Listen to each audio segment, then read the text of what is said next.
Je m'appelle Rebecca Lane. J'ai eu 30 ans hier. J'avais l'habitude de penser que 30 ans seraient plus bruyants, comme des feux d'artifice. Des bouchons de champagne ou un soudain sentiment d'accomplissement. Au lieu de cela, cet âge est arrivé discrètement. Porteur d'une vérité que je ne savais pas être prête à affronter. Le genre de vérité qui ne s'annonce pas.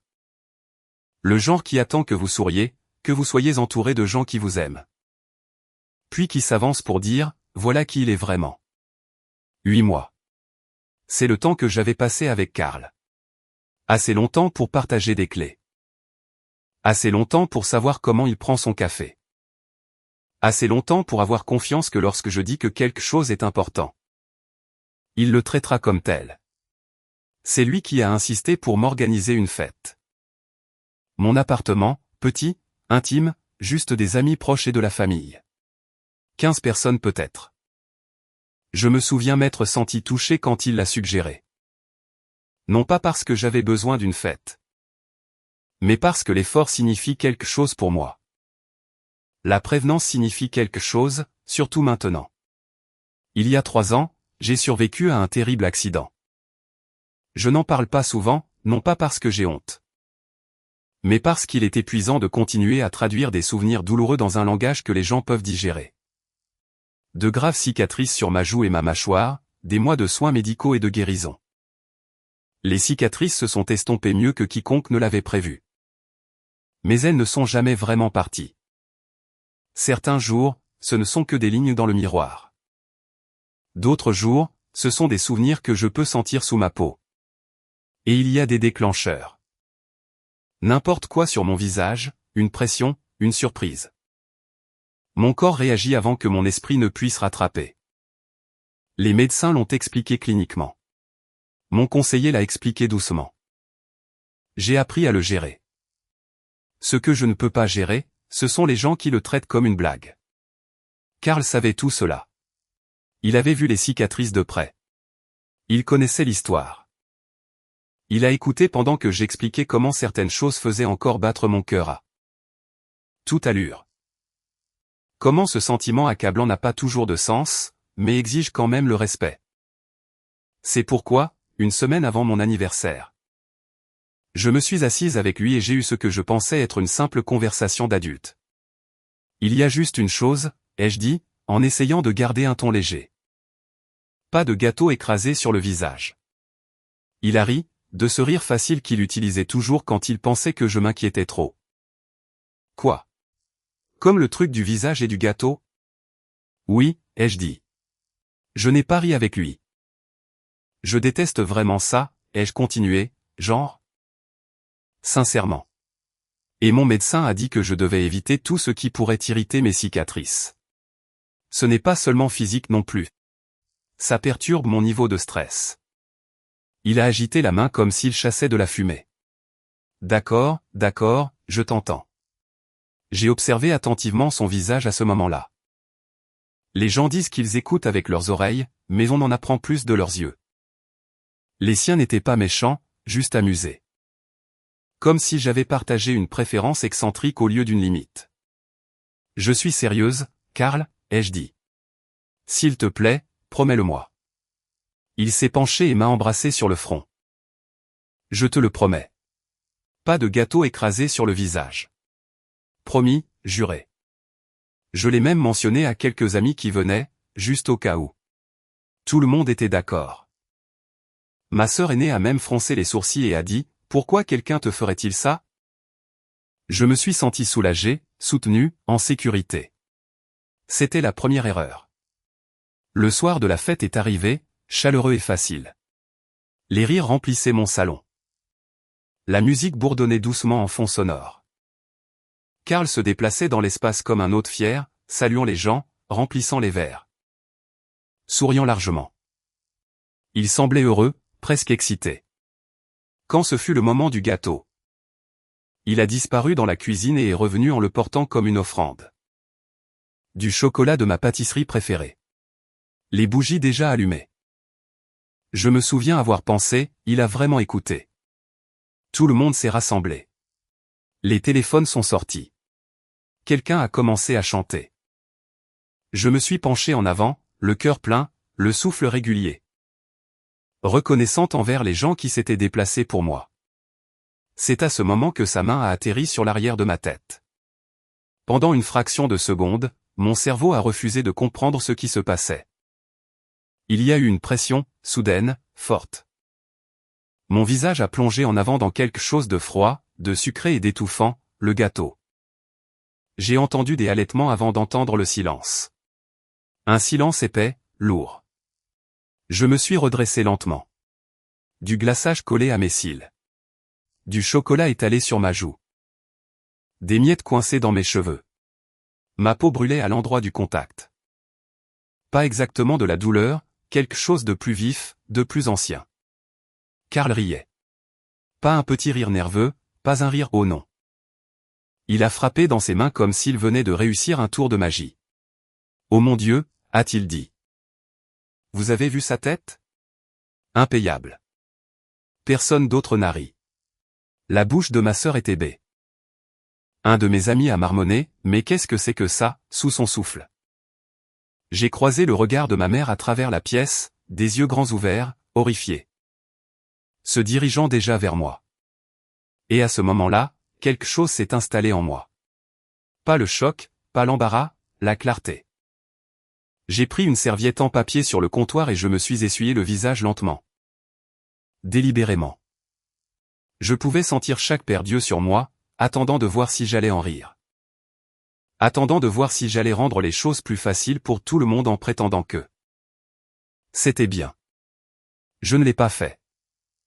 Je me suis levé, j'ai marché jusqu'à la porte et j'ai quitté ma propre fête d'anniversaire. Je ne l'ai pas annoncé. Je n'ai pas pleuré. Je n'ai même pas regardé en arrière. Derrière moi, j'ai entendu Karl appeler mon nom. J'ai continué à marcher. Le couloir à l'extérieur de mon appartement semblait plus froid qu'il n'aurait dû. Pas physiquement, émotionnellement. Comme si toute la chaleur que j'avais construite dans cette pièce s'était refermée derrière moi au moment où la porte s'est fermée. La musique était maintenant étouffée. Les rires, assourdis, incertains, s'échappaient à travers les murs comme quelque chose qui essayait de survivre sans y parvenir. Je suis resté là une seconde, les mains encore près du cadre de la porte. Le gâteau séchant sur ma peau, mon cœur battant trop vite et trop fort. Mon corps faisait ce qu'il faisait toujours lorsqu'une limite était violée, m'inondant d'adrénaline. Me serrant la poitrine, me ramenant en arrière dans le temps. Puis la porte s'est ouverte. Rebecca, attends. Karl est entré dans le couloir, souriant encore comme si tout cela faisait partie du plan. Comme si j'avais simplement manqué mon signal. Allez, a-t-il dit en baissant la voix. C'était juste une blague. Je l'ai regardé, vraiment regardé. Le glaçage était encore étalé le long de ma pommette. Ma mâchoire me faisait mal, non pas à cause de l'impact, mais à cause de la tension familière qui survenait lorsque mon corps essayait de se protéger après coup. Il n'a rien remarqué de tout cela, ou pire, l'a remarqué et s'en fichait. Tu es beaucoup trop sensible, a-t-il ajouté. Tout le monde le fait. C'est un truc d'anniversaire. Un truc d'anniversaire, ai-je répété lentement. Il a hoché la tête, soulagé, comme si nous étions enfin sur la même longueur d'onde. Exactement. Tu es en train de plomber l'ambiance en partant en trombe comme ça. Le voilà. Pas est-ce que ça va? Pas je suis désolé. Pas même j'ai fait une erreur. Juste inquiet pour l'ambiance, pour la fête, pour lui-même. Je te l'avais dit, ai-je dit, ma voix calme d'une manière qui m'a surprise moi-même. Je t'ai expliqué exactement pourquoi je ne pouvais pas supporter ça. Tu m'as promis que tu ne le ferais pas. Il a levé les yeux au ciel. Mon Dieu, Rebecca, c'est du gâteau. Tu agis comme si je t'avais poussé sous une voiture. Il a laissé échapper un petit rire, puis a adouci son ton d'une manière qui semblait calculée. Bébé, il faut que tu apprennes à te détendre. Le mot a frappé plus fort que le gâteau. Bébé. Pas affectueux, dédaigneux. J'ai senti quelque chose se mettre en place. Puis, sans drame, sans colère, mais avec une clarté terrifiante. Ce n'était pas un malentendu. Ce n'était pas un manque de jugement. C'était qui il était quand il pensait avoir le dessus. Tu m'as humilié, ai-je dit, devant ma famille. Mes amis. Tu as fait la seule chose que je t'avais demandé de ne pas faire. Il a ricané. Humilié? Allons, tu n'es pas une enfant. L'ironie m'a presque fait rire. Je pense que tu projettes, a-t-il continué. Tu as toujours été intense à ce sujet. Peut-être que tu devrais parler à quelqu'un de ces angoisses. Au lieu de t'en prendre à moi. Je l'ai fixé pendant un long moment. 8 mois de souvenirs se sont réorganisés dans ma tête. De petites remarques que j'avais ignorées. Des blagues qui tombaient un peu trop justes. Des moments où il avait poussé juste assez loin, puis souri quand je grimaçais. Tu sais quoi, ai-je finalement dit. C'est fini entre nous. Le sourire a disparu. Quoi? Cette relation, ai-je précisé. C'est terminé. Son expression a changé rapidement. Le choc, puis l'incrédulité, puis quelque chose de plus froid. Il a ri une fois, un rire sec et sans humour. Tu romps avec moi pour un gâteau, a-t-il dit. Waouh, c'est. Waouh. Il a secoué la tête comme s'il était gêné pour moi. Tu es pathétique, a-t-il ajouté. Une vraie pleurnicharde. Honnêtement, peut-être que tu le méritais. Ça pourrait t'endurcir un peu. Les mots n'ont pas piqué comme ils étaient censés le faire parce qu'à ce moment-là, j'étais déjà parti. Rassemble tout ce que tu as dans mon appartement, ai-je dit. Laisse la clé sur le comptoir. Ne me recontactez pas. Il a ouvert la bouche pour dire autre chose, quelque chose de cruel, j'en suis sûr. Mais je me suis retourné et j'ai marché vers l'ascenseur. Cette fois, je ne l'ai pas entendu suivre. J'ai conduit longtemps après ça. Sans destination, juste les lumières de la ville et les rues vides. Et le calme étrange qui vient quand une décision est finale. Finalement. Je me suis garé dans un restaurant ouvert 24 heures sur 24 et je me suis assise dans une banquette avec une tasse de café qui refroidissait entre mes mains. Je ne pleurais pas. Je ne doutais pas de moi. J'étais soulagé. Quand je suis finalement rentré chez moi vers minuit. Mon téléphone vibrait d'appels manqués et de messages. Ma sœur, quelques amis, un de ma mère qui disait juste « Appelle-moi quand tu seras à la maison ». Je me suis assise sur le bord de mon lit. J'ai essuyé les dernières traces de chocolat de mes cheveux et j'ai regardé l'appartement silencieux. La fête était finie. L'illusion aussi. J'ai dormi peut-être 3 heures. Non pas parce que je rejouais la scène dans ma tête. Je ne le faisais pas. Cette partie m'a surprise. Je m'attendais à ce que la nuit se transforme en une boucle de bécile et de remise en question. Mais au lieu de cela, mon esprit est resté étrangement calme. Comme s'il avait déjà classé le dossier et était passé à autre chose. La lumière du matin s'est glissée à travers les stores, pâle et impitoyable. L'appartement était exactement comme je l'avais laissé. Des ballons à moitié dégonflés flottant près du plafond. Des verres vides sur le comptoir, du papier cadeau jeté, éparpillé comme des preuves. Mon anniversaire figé en pleine célébration. J'ai fait du café et j'ai commencé à nettoyer lentement, méthodiquement. Ça faisait du bien de remettre les choses à leur place. C'est là que j'ai remarqué les cadeaux. La plupart d'entre eux, je les avais déjà ouverts la veille. Des livres, des bougies, une écharpe que ma sœur savait que j'adorerais. Mais il y avait encore une boîte sur le comptoir de la cuisine, emballée dans du papier argenté. Je me suis souvenu de Karl la posant là plus tôt dans la soirée.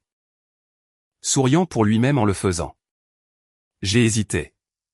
Une partie de moi envisageait de la jeter sans l'ouvrir. Une autre partie, celle qui avait survécu à l'accident et au mauvais instinct, avait besoin de savoir, alors je l'ai déballé. À l'intérieur se trouvait un bavoir de bébé, en plastique, de couleur vive. Couvert d'animaux de dessins animés. Je l'ai regardé fixement.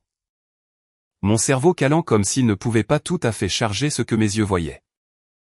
Sous le bavoir, il y avait un gobelet pour tout petit et au fond de la boîte, une carte. Je l'ai prise avec 2 doigts. Le recto avait un bébé de dessin animé souriant. À l'intérieur, de l'écriture de Karl, pour Rebecca, la petite fille la plus sensible de l'univers. Peut-être que cela t'aidera à grandir. Xoxo. Je me suis assise lourdement sur la chaise la plus proche. Pendant longtemps, 10 minutes, peut-être plus. Je n'ai pas bougé. J'ai juste tenu la carte et laissé son poids s'installer. Ce n'était pas quelque chose qu'il avait attrapé sur un coup de tête après notre dispute. Il avait acheté ça, l'avait emballé, l'avait apporté à mon anniversaire. L'avait placé avec les autres cadeaux des heures avant de me plonger le visage dans ce gâteau. L'humiliation n'était pas accidentelle. Elle était programmée. Soudain, tout est devenu clair. La façon dont il avait ri avant que quiconque ait eu la chance de réagir. Le mot « bébé » dans le couloir, prononcé avec une telle confiance. L'absence de surprise quand je n'ai pas ri avec lui. Il avait répété ça. Prévu de me rabaisser devant les gens que j'aimais. Prévu de le présenter comme de l'humour, puis de me punir pour ne pas avoir joué le jeu. J'ai remis les objets dans la boîte et je les refermais soigneusement comme si elles pouvaient exploser. Si je ne le faisais pas. Mes mains étaient stables. Ma poitrine aussi. Cela m'a fait plus peur que la colère ne l'aurait fait. Mon téléphone a vibré sur le comptoir. Un message de Karl. Tu me manques. On peut parler? Je n'ai pas répondu. Un autre message a suivi quelques minutes plus tard. Puis un autre, des paragraphes cette fois. Il écrivait à quel point il avait travaillé dur pour la fête. Qu'il voulait seulement que tout le monde s'amuse, que je l'avais embarrassé en partant. Que j'avais surréagi à une farce inoffensive. Puis est venue la phrase qui m'a fait serrer la mâchoire. J'ai parlé à mon ex de ce qui s'est passé. Elle est d'accord pour dire que tu es ridicule. Les gens normaux rient de ce genre de choses. Bien sûr qu'il l'avait fait. Il avait toujours besoin d'un public, d'une validation.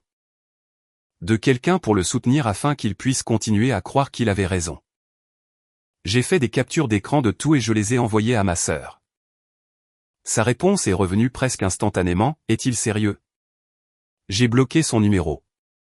Le soir, il avait trouvé un autre moyen de me joindre. Nouveau message, nouvelle plateforme, le même scénario. Il m'a dit que j'étais manipulatrice, que j'avais ruiné sa réputation. Que rompre avec lui pour une blague prouvait que j'avais des problèmes de contrôle. Pas une seule fois il n'a dit qu'il était désolé. Pas une seule fois il n'a reconnu la limite. Pas une seule fois il n'a mentionné les cicatrices sur mon visage ou pourquoi elles existaient. J'ai tout sauvegardé. Pas par vengeance. Pas encore. Je l'ai sauvegardé parce que j'avais appris quelque chose d'important au cours des dernières 24 heures. Les gens comme Karl n'arrêtent pas. Ils réécrivent. Et quand ils le font, soit vous les laissez faire. Soit vous vous assurez que la vérité est préservée. J'ai regardé la boîte argentée fermée sur mon comptoir. Il voulait que je me sente comme une enfant. Peut-être était-il temps qu'ils comprennent ce que cela signifiait réellement. Au 3e jour, les messages ont cessé de prétendre être gentils. Le changement a été subtil au début. Comme un changement de température que l'on ne remarque pas avant d'être déjà mal à l'aise. Les textos où tu me manques se sont transformés en explications. Les explications se sont transformées en accusations. Et les accusations se sont durcies en quelque chose de plus vif. Karl ne demandait plus à parler. Il exigeait d'être compris. Je me suis réveillé avec un long message ce matin-là. 3 écrans de texte complets m'attendant comme une embuscade. Il écrivait que tout le monde pensait que j'avais surréagi. Que des gens lui avaient dit en privé que je l'avais embarrassé en quittant ma propre fête. Que mon silence était cruel, manipulateur, immature.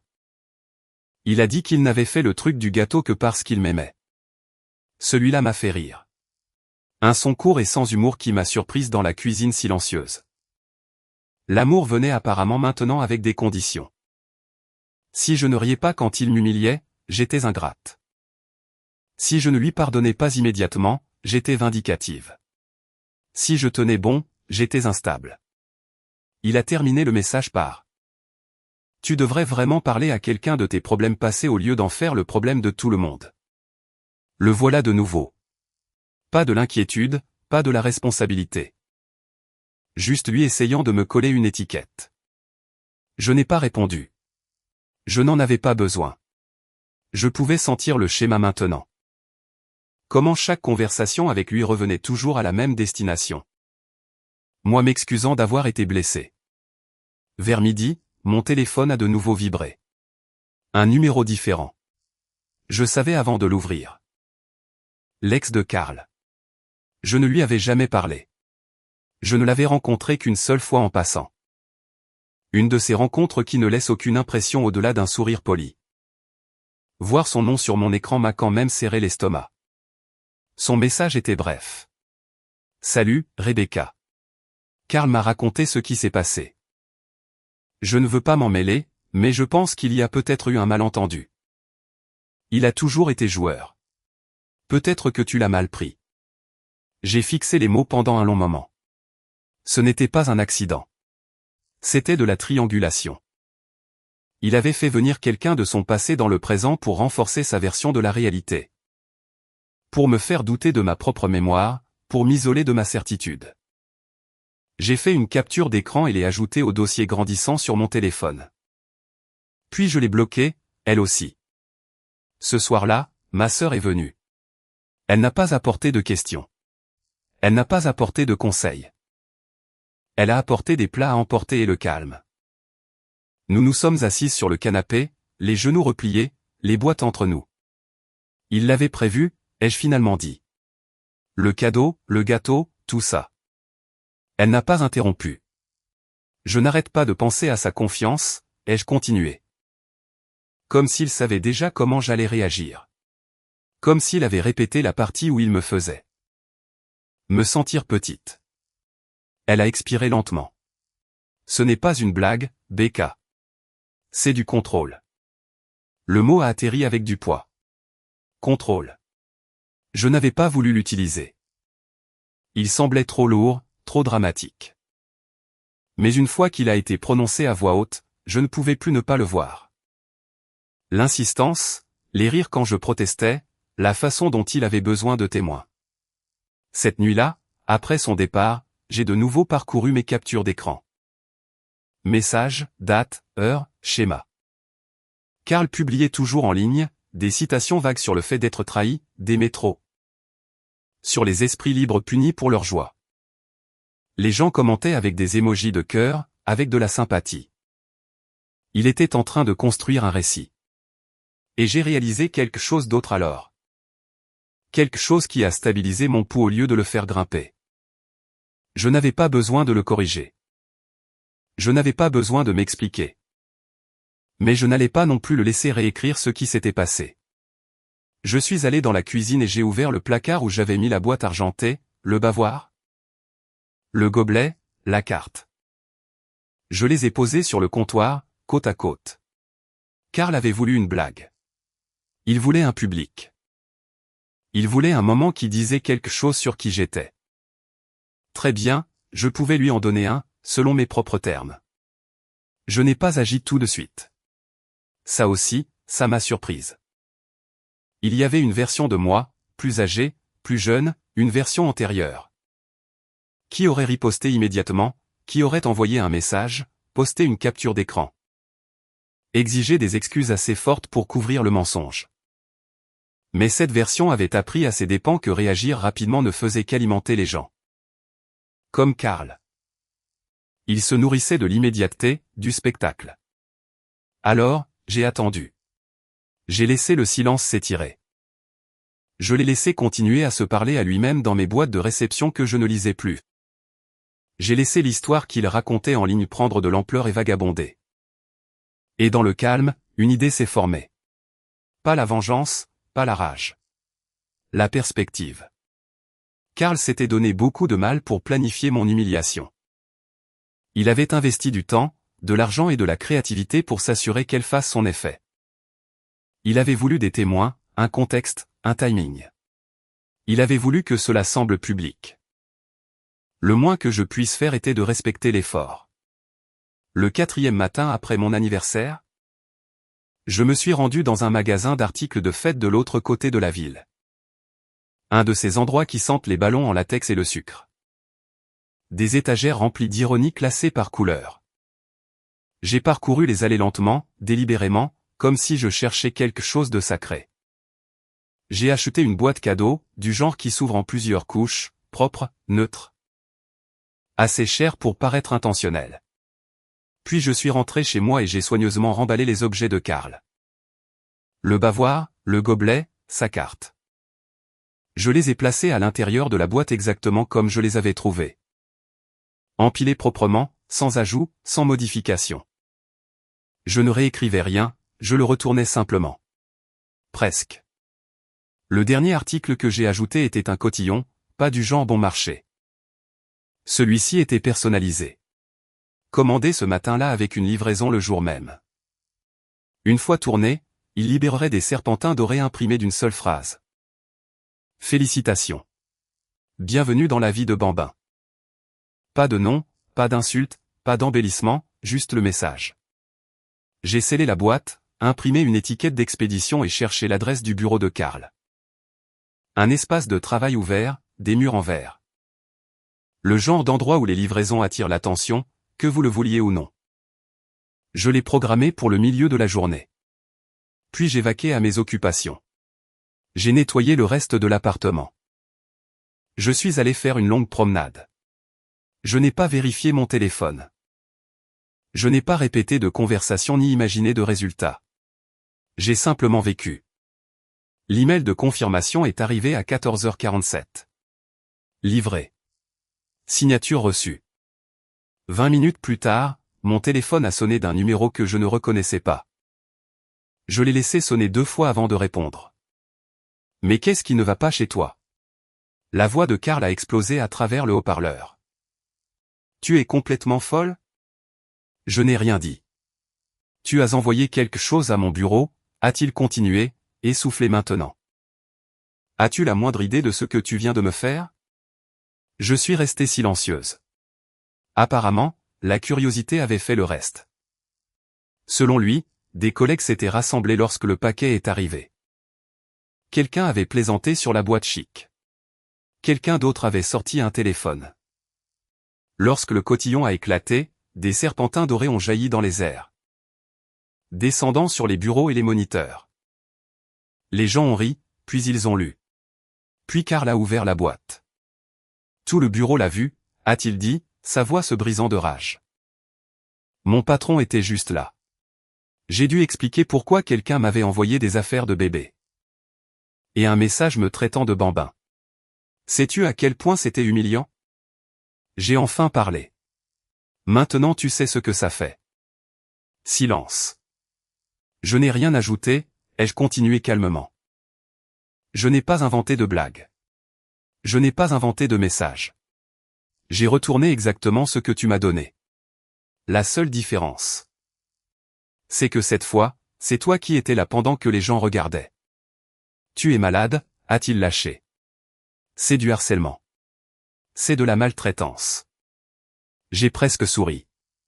Non, ai-je dit, c'est de la symétrie. J'ai raccroché et bloqué le numéro. Cela aurait dû être la fin. Mais apparemment, quelqu'un dans son bureau avait enregistré le moment où le cotillon a éclaté. Karl sursautant, les serpentins, son visage alors qu'il lisait les mots. La façon frénétique dont il a essayé de remettre les objets dans la boîte pendant que les gens autour de lui luttaient pour ne pas rire. Le soir même, la vidéo était en ligne. La légende disait, quand un comportement horrible revient vous hanter au travail. Je ne l'ai pas posté. Je ne l'ai pas partagé. Je n'en avais pas besoin. Le lendemain matin, mon téléphone vibrait à nouveau. Pas d'accusation cette fois, mais des questions d'amis, de personnes qui avaient été à ma fête. De personnes qui voyaient enfin l'ensemble de la situation. Karl avait voulu une histoire. Il ne s'attendait simplement pas à perdre le contrôle de la fin. Internet va vite, trop vite pour les gens qui comptent sur le contrôle. Le lendemain matin, la vidéo s'était propagée bien au-delà du bureau de Karl. Elle a sauté de plateforme en plateforme comme les étincelles sautent sur de l'herbe sèche. D'abord quelques milliers de vues, puis des dizaines de milliers, puis plus. Les commentaires s'accumulaient par vagues. Pas tous gentils, pas tous justes, mais la plupart clairs. Les gens reconnaissaient le schéma, la blague forcée, l'humiliation publique. L'indignation lorsque la situation se retournait. Karl a essayé de prendre les devants. Je pouvais le deviner sans même regarder ses vidéos de réponse. Des amis m'envoyaient des résumés comme des bulletins d'une zone de tempête. Dans un clip, il se penchait vers la caméra, la mâchoire serrée, insistant sur le fait que les articles pour bébé étaient une blague privée entre partenaires. Que j'avais pris quelque chose de ludique et l'avais transformé en arme. Il disait qu'il était attaqué pour avoir le sens de l'humour. Dans un autre, le ton a changé. Larmoyant, plein de remords, mais pas envers moi, envers le public. Il a parlé de harcèlement sur Internet, de sa tranquillité d'esprit, de la cruauté des étrangers. Ce qu'il n'a jamais dit, c'est mon nom. Ce qu'il n'a jamais mentionné, c'est le gâteau, ou la conversation que nous avions eue avant la fête, ou les cicatrices sur mon visage, ou le cadeau qu'il avait planifié des jours à l'avance. Une vérité sélective est toujours un mensonge. Les gens l'ont remarqué. Des captures d'écran de la nuit de mon anniversaire ont commencé à circuler. Ses propres publications, où il riait encore de l'écrasement de gâteau, me traitant de dramatique. Quelqu'un les a montés dans sa vidéo d'excuses. Les commentaires sont devenus acerbes. Au travail, les choses se sont rapidement détériorées. Un ami commun m'a envoyé un texto pour me dire que le cabinet de Karl n'était pas ravi de devenir connu comme l'endroit où un employé était devenu viral pour avoir humilié sa partenaire. Il a été convoqué à des réunions, on lui a posé des questions. On lui a donné un avertissement formel sur le professionnalisme et la conduite. Je n'ai pas célébré. Je ne me suis pas sentie triomphante. Je me sentais finie. Puis, une semaine après l'incident du cotillon, il s'est présenté à ma porte. C'était le soir. Je venais de finir de dîner quand j'ai entendu frapper. Doucement d'abord, puis plus fort, persistant. Quand j'ai ouvert la porte, je l'ai à peine reconnu.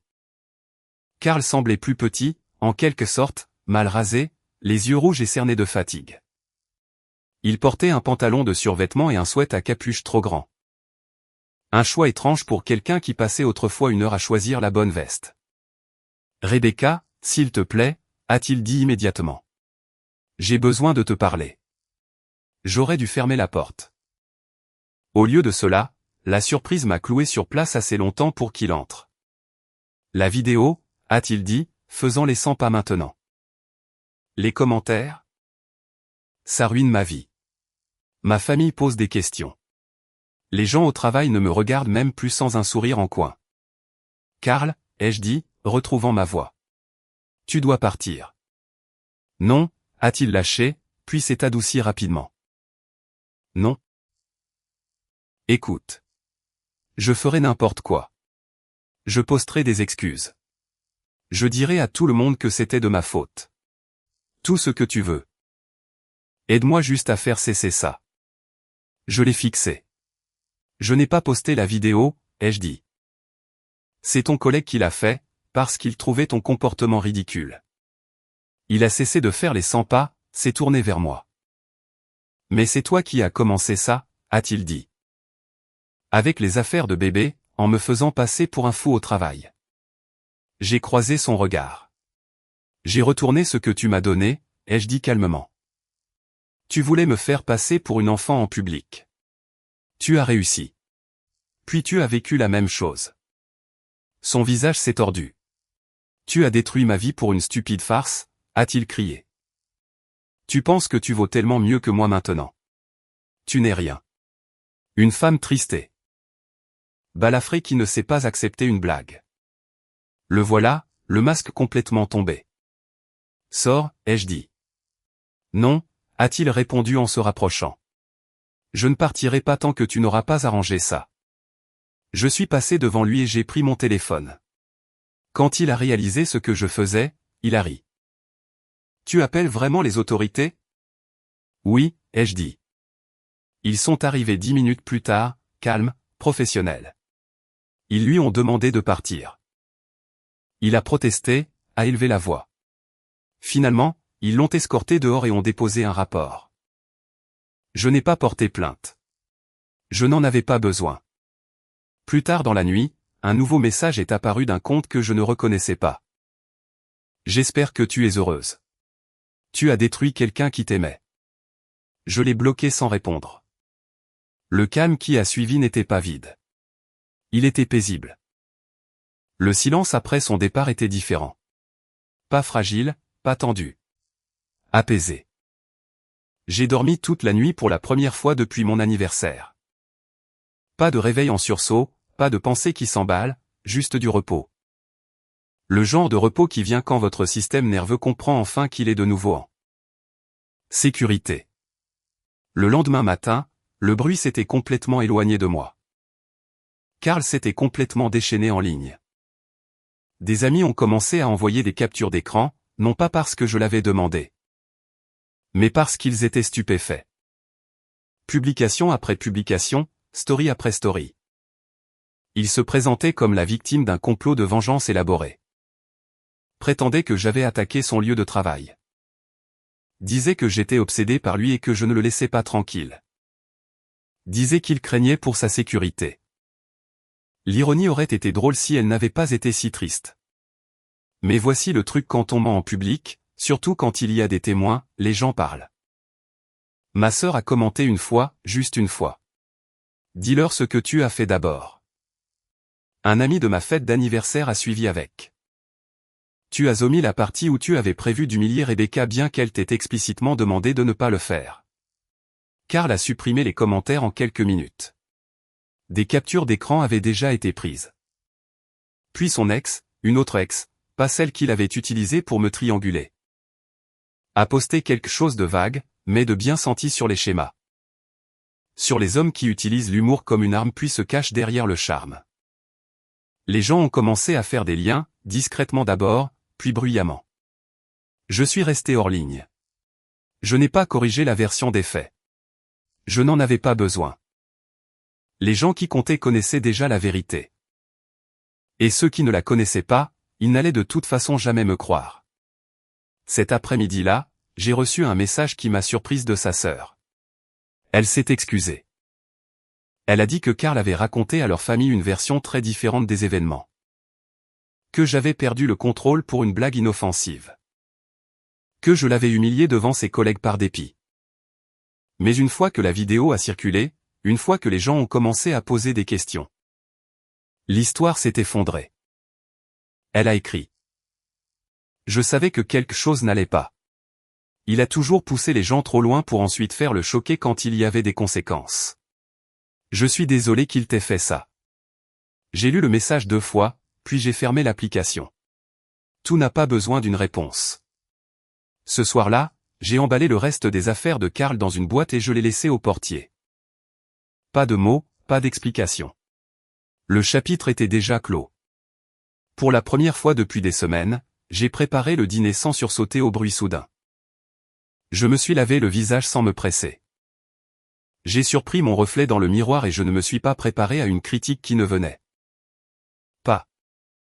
Les cicatrices étaient toujours là. Moi aussi. Mais l'attente, la vigilance constante, la crainte silencieuse de la prochaine blague, ça, c'était parti. Karl voulait le contrôle. Il voulait l'histoire. Il voulait le dernier mot. Ce qu'il ne comprenait pas, c'est ceci, quand quelqu'un vous montre exactement qui il est. Le croire n'est pas de la vengeance. C'est la liberté. 2 semaines ont passé. C'est tout ce qu'il a fallu pour que le chaos s'éteigne de lui-même. La vidéo a cessé de circuler comme le font finalement les choses virales. Remplacée par le scandale suivant, l'indignation suivante. La personne suivante apprenant à ses dépens qu'Internet n'oublie pas. Mais il passe à autre chose. Le nom de Karl a disparu des sections de commentaires. Ses publications se sont raréfiées puis ont complètement cessé. J'ai entendu par des amis communs qu'il avait pris des congés. Qu'il était retourné vivre chez ses parents dans un autre état, qu'il se faisait discret. Rien de tout cela ne m'a surprise. Les gens comme Karl ne sont pas défaits par un seul moment. Ils sont défaits par des schémas qui deviennent visibles. Je n'ai pas pris de ses nouvelles. Je n'ai pas demandé de mise à jour. Sa vie n'était plus ma responsabilité. Et cette prise de conscience semblait plus légère chaque jour. Ce qui m'a surprise, c'est tout l'espace qui s'est ouvert une fois que le bruit a disparu. J'ai commencé à mieux dormir, plus longtemps, plus profondément. Mes matins n'étaient plus remplis de tension ou de crainte. Juste des routines tranquilles et le poids doux de la normalité. J'ai arrêté de me crisper quand mon téléphone vibrait.